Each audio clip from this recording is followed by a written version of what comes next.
Assalamualaikum warahmatullahi wabarakatuh. Selamat pagi. Bagaimana kabar kalian? Semoga tetap sehat selalu ya. Dan jaga kondisi kalian pada saat masa pandemi seperti ini.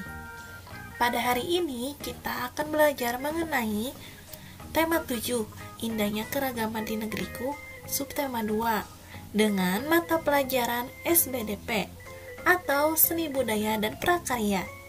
Simak penjelasannya dengan baik ya, karena seperti biasa, di akhir video nanti akan ada beberapa tugas yang perlu kalian kerjakan.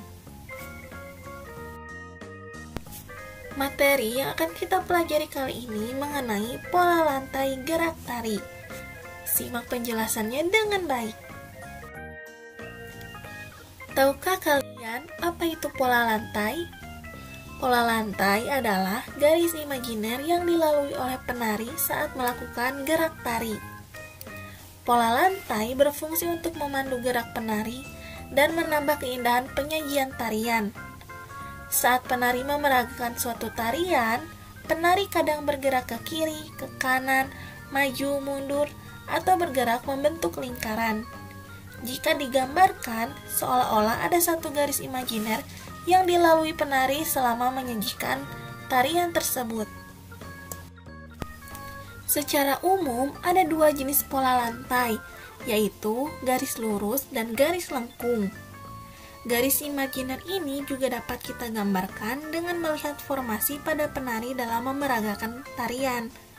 Para penari dapat membentuk formasi garis lurus, lengkung, segitiga, atau lingkaran.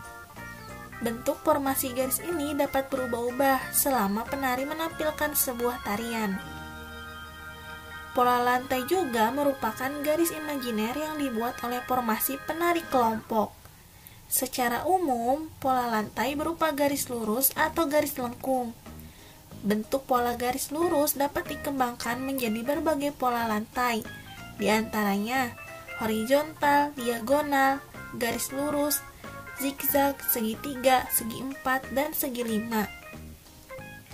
Sedangkan bentuk pola garis lengkung dapat dikembangkan menjadi berbagai pola lantai, di antaranya lingkaran, angka 8, garis lengkung ke depan, garis lengkung ke belakang.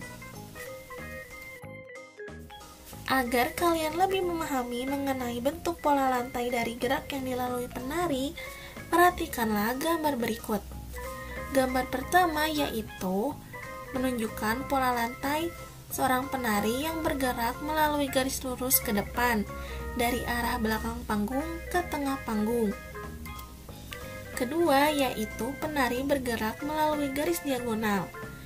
Penari bergerak dari tengah panggung ke salah satu sudut di depan panggung. Ketiga yaitu penari bergerak melalui garis horizontal. Penari dapat bergerak dari salah satu sisi panggung ke sisi panggung yang lainnya. Keempat, penari bergerak melalui garis diagonal dari salah satu sudut di depan panggung ke tengah panggung. Kelima, penari bergerak melalui garis lurus ke depan panggung dari arah tengah panggung ke bagian depan panggung.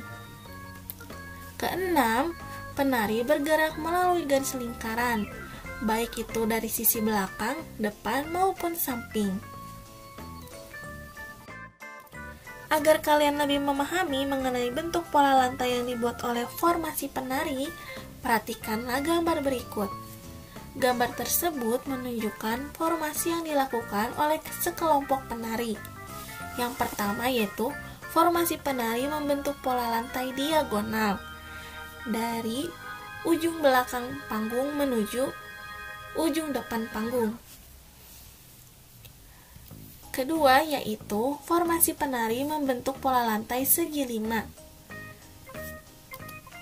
Ketiga, formasi penari membentuk pola lantai garis lurus ke depan panggung dari arah belakang panggung ke depan panggung. Keempat, formasi penari membentuk pola zigzag. Kelima, formasi penari membentuk pola lantai lingkaran. Dan keenam, penari bergerak melalui garis diagonal. dari sisi depan panggung ke salah satu sisi sudut panggung. Setiap daerah memiliki kekayaan kesenian yang berbeda-beda. Kesenian daerah ditunjukkan dalam bentuk tarian, musik, lagu, upacara adat, dan seni pertunjukan. Seni tari yang berkembang di Indonesia begitu banyak dan beragam. Tarian daerah menggambarkan tradisi dan tata cara kehidupan penduduk di suatu daerah. Tarian biasanya menjadi ciri khas pertunjukan pada upacara adat atau peristiwa penting. Berikut ini beberapa tarian daerah di Indonesia. Di sini akan dijelaskan beberapa tarian yang ada di Indonesia. Pertama yaitu di daerah Aceh, tarian yang terkenal adalah tari Saman. Sedangkan di Sumatera Utara, tarian daerah yang terkenal adalah tari Tortor. Lalu di Sumatera Barat, tarian yang terkenal adalah tari Piring. Sedangkan di Jambi, tarian daerah yang terkenal adalah tari Sekapur Sirih. Lalu di DKI Jakarta, tarian yang terkenal adalah tari Yapong. Di Jawa Barat, tarian yang sangat terkenal adalah tari Jaipong dan tari Merak. Sedangkan di Banten, tari yang terkenal adalah tari Cokek. Lalu di Jawa Tengah, tarian daerah yang terkenal adalah tari Serimpi dan tari Gambyong. Lalu di daerah istimewa Yogyakarta, tarian yang terkenal adalah tari Bedaya. Di Jawa Timur, tarian yang terkenal adalah tari Remong, tari Reog Ponorogo. Di Bali, tarian yang sangat terkenal adalah tari Legong, tari Kecak, dan tari Pendet. Sedangkan di Nusa Tenggara Barat, tarian yang terkenal adalah tari Gandrung. Lalu di Kalimantan Timur, tarian yang terkenal adalah tari Perang. Di Sulawesi Utara, tarian terkenal adalah tari Maengket. Di Sulawesi Selatan, tarian yang terkenal adalah tari Kipas. Dan di Papua, tarian yang sangat terkenal adalah tari Selamat Datang. Agar kalian lebih memahami mengenai tarian-tarian di Indonesia, kalian bisa lihat di buku tema 7, halaman 74 sampai dengan 79. Di buku tersebut lengkap dibahas mengenai tarian-tarian daerah.